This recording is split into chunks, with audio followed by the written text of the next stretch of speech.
In this lesson, we're going to talk about moment-generating functions, which doesn't really mean anything to you unless you at least know what a moment is. So first we're going to define moments.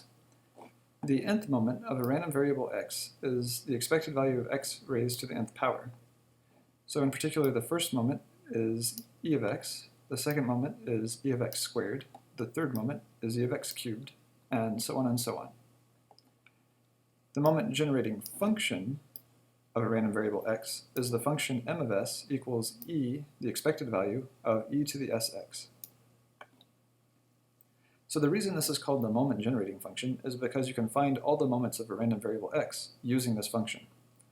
And in particular, if you take the nth derivative of the moment-generating function and then evaluate it at the value s equals 0, you get the expected value of x to the n, or the nth moment. And this result follows by induction. So for n equals 1, if we take the first derivative of the moment-generating function, which is the first derivative of the expected value of e to the sx, we can bring the derivative inside the expected value. So this does come inside, but I'm going to do this for now without justification. And taking the derivative, dds of e to the sx, we can bring the x down, so this is x e to the sx. Then, if we evaluate this at s equals 0, the e to the sx goes away, it's just 1, and that leaves us with e to the x, or the first moment. If we take a second derivative, we're taking the derivative of x, the expected value of x e to the sx. Once again, we bring the derivative inside, and then we bring down an x, because we're taking the derivative with respect to s. So we get x squared e to the sx, and evaluating at s equals 0, the e to the sx goes away, and we're left with just e to the x squared, or the second moment.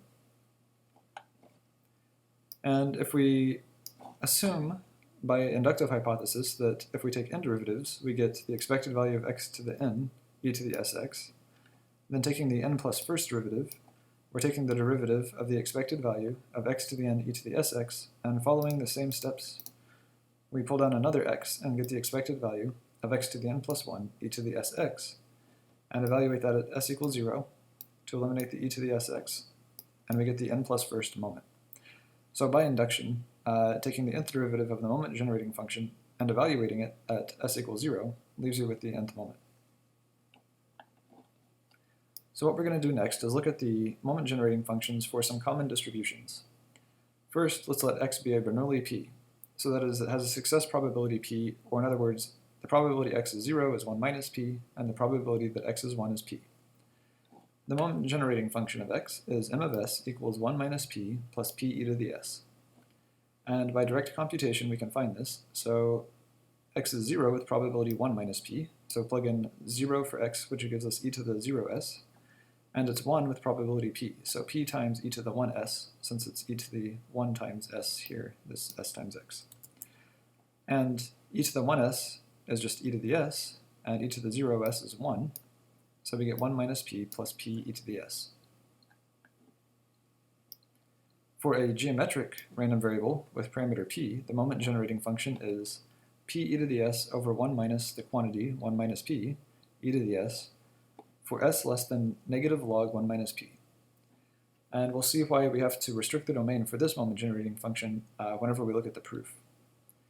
So if we plug in the PMF for a geometric with success probability p, the expected value of e to the sx is the sum from 1 to infinity of p, the probability of a success, times 1 minus p I to the minus 1, 1 minus p to the I minus 1, which is the probability of I minus 1 failures, so it's a success on the ith trial.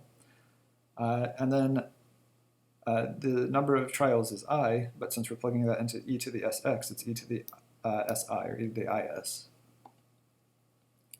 Then we're going to pull out the p from the sum, and we're going to pull out this 1 minus p to the minus 1, which gives us a p over 1 minus p. And what is left in the n side is there's a 1 minus p to the I, and there's also this e to the is. And e to the is, by rules of exponents, remember, is e to the s to the I, since they're multiplied together. So we have a 1 minus p times an e to the s, all raised to the ith power. This is a geometric series which converges if the terms inside the sum are between -1 and 1. And in our case, the terms are always bigger than 0 because e to the s is positive and 1 minus p is between 0 and 1. So I guess we could even say maybe bigger than or equals to 0 if we want to be.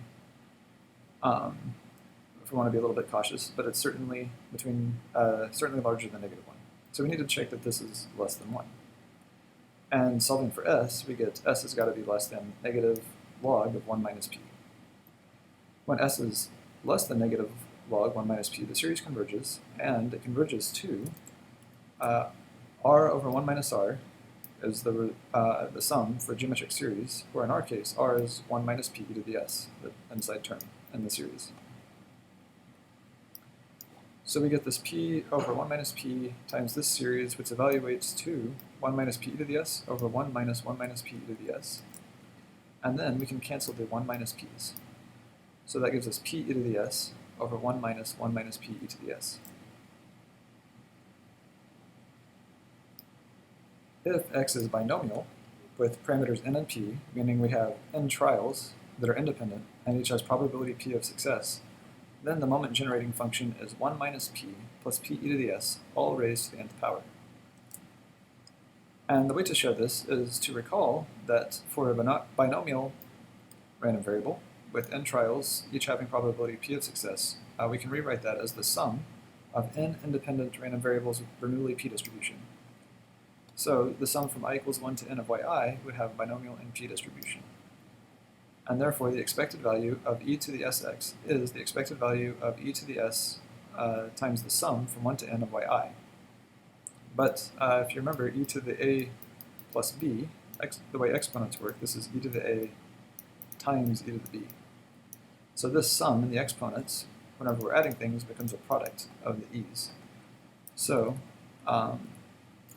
this becomes the product from 1 to n of e to the syi, and these are IID. They all have the same expected value, so, and they're independent. So in particular, we can bring the product out, right? So this is equal to the product from I equals 1 to n of the expected value of e to the syi, and then we're going to use the fact that they're all the same, so it's the expected value of e to the sy1, and we're multiplying n of those together, so it's just that raised to the nth power.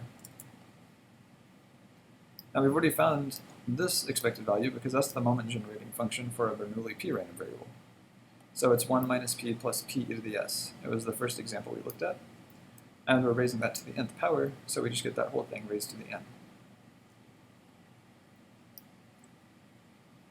For a Poisson lambda random variable, the moment generating function is e raised to the lambda e to the s minus 1.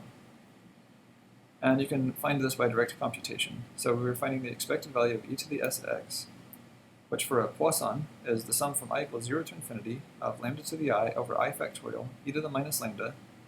And in this case, we have to plug in e to the is. So that's when x equals I. And here we're going to pull out this e to the lambda to the front. And then we have an e to the is and a lambda to the I, which is e to the lambda e to the s all raised to the I. So that takes care of this term and this term. And then we have the I factorial on the bottom. But this is a series for e to the lambda e to the s. So we're just going to replace that. And this is e to the minus lambda times e to the lambda e to the s. And just by doing some algebraic manipulation here, we have e to the lambda times the quantity e to the s minus 1.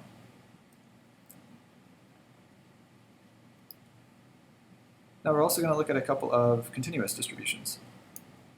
So let x be uniform and continuous over an interval ab. Then the moment generating function is e to the sb minus e to the sa over s times b minus a. And this can again be found by just a direct computation. So we're integrating the PDF now, 1 over b minus a from a to b. But the value of e to the sx is e to the s little x at a particular point. And so the derivative, or the integral, with respect to x would bring an s to the denominator, so it's e to the sx over s times b minus a, evaluated from a to b, and evaluating x equals a to b would be e to the sb minus e to the sa divided by s times the quantity b minus a. Now we're going to do what is certainly the messiest one. The last example, as x is normal with mean mu and variance sigma squared. Then the moment generating function is e to the s mu plus 1/2 sigma squared s squared. So we're going to begin by just direct computation. The expected value of e to the sx is the integral from negative infinity to infinity of 1 over square root 2 pi sigma squared e to the minus x minus mu quantity squared over 2 sigma squared times e to the sx, because we have this function again. Then this negative x minus mu squared over 2 sigma squared and sx can be combined in the exponent. So we're just combining the exponents of the e's together. And then we're going to rearrange that. So this is a slightly messy formula now in the exponent. So we're going to just look at it right here by itself. And we're going to square out this term and get a common denominator. And once we combine everything, we get negative x minus the quantity mu plus sigma squared s all squared minus mu plus sigma squared s squared plus mu squared over 2 sigma squared, which we have found by completing the square. So we're going to plug that back in. So we have this formula, we just rearrange the exponent so it looks like that. Now the integrals with respect to x, and this whole part over here and this fraction we just found doesn't have an x in it. So we can pull that out, and this becomes e raised to the mu plus sigma squared s quantity squared minus mu squared over 2 sigma squared times this piece over here that has the x in it. And if we rearrange algebraically this exponent, this becomes s mu plus 1/2 s sigma squared. Then the thing to notice is that this is a PDF for a normal distribution with a mean mu plus sigma squared s and a variance sigma squared. And since a PDF always integrates to 1, remember that the integral from negative infinity to infinity of f of x dx always has to equal 1. So this whole thing is just 1, and it's 1 times that, which just leaves us with that result. So we get e to the s mu plus 1/2 s sigma squared. And finally, we can complete something that we did not do in the lesson on normal random variables. We never actually showed that sigma squared is the variance of x. So we know that mu is the expected value of x. That was shown in the lesson for normal random variables. But now we can use m of s equals e to the s mu plus 1/2 sigma squared s squared to find e of x squared. So we're going to take two derivatives. This is the first derivative and the second derivative of the moment generating function. Then we plug in s equals 0, and that gets us sigma squared plus mu squared. So that means that the second moment of x is sigma squared plus mu squared, or in other words, the expected value of x squared equals sigma squared plus mu squared. And the variance of x equals the expected value of x minus the expected value of x quantity squared, which is the expected value of x squared is sigma squared plus mu squared, and the expected value of x quantity squared is mu squared. So when we take the difference, the mu's cancel, and we're left with the variance as sigma squared.